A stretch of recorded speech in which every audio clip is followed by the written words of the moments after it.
सभापती महोदय, ह्या लक्षवेधी क्रमांक 6 घ्या. माननीय मंत्री महोदयांनी जे उत्तर दिलेलं आहे त्याच्यात मला फक्त त्यांना एवढंच सांगायचं की 22 दिवस त्या वाघिणीचा तपास करणे हा जो कालावधी लागला, ह्याच्यामध्ये जर त्या वाघिणीचा जर मृत्यू झाला असता तर सरकारने काय जबाबदारी घेतली असती. आणि आता बाकी त्यांची उत्तरं जी सगळी आहेत ती सगळी योग्य आहेत, फक्त 22 दिवस उशीर झाला होता हे तरी कमीत कमी त्या अधिकाऱ्यांनी मान्य करावं लागेल असं मला वाटतं.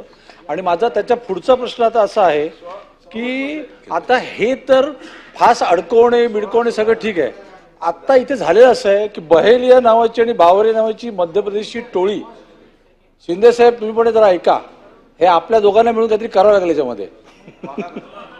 बहेलिया आणि बावरिया या मध्य प्रदेशमधली हरियाणामधली ही जी टोळी आहे, ही टोळी 12 वॉल्टची कार बॅटरी फ्यूज घेऊन 400 वॉल्टचे केवीच्या तारा घेऊन वाघांना मारून टाकण्याचा प्रयत्न करत आहे.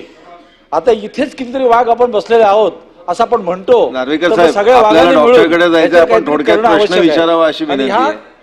आपण थोडक्यात प्रश्न विचारावा अशी विनंती आहे. तर ह्या ज्या टोळ्या आहेत, जसं आसाममध्ये गेंड्याने मारणाऱ्यांना शूट ॲट साईटच्या ऑर्डर त्या सरकारने दिल्या होत्या, तसं इथे आता आपण असं म्हणतो की वाघाने माणसाला मारला तर तुम्ही लगेच म्हणता की त्याला मारा. मग आता माणसं जेव्हा त्याला मारायला लागली तर माणसावर काय कारवाई आहे, ह्याच्यावर काहीतरी ते विचार करा, प्रश्न सर्वांनी मिळून करा. प्रश्न हा आसाम सारखा कायदा आपण आणणार का? ठीक आहे. एबीपी माझा, उघडा डोळे बघा नीट.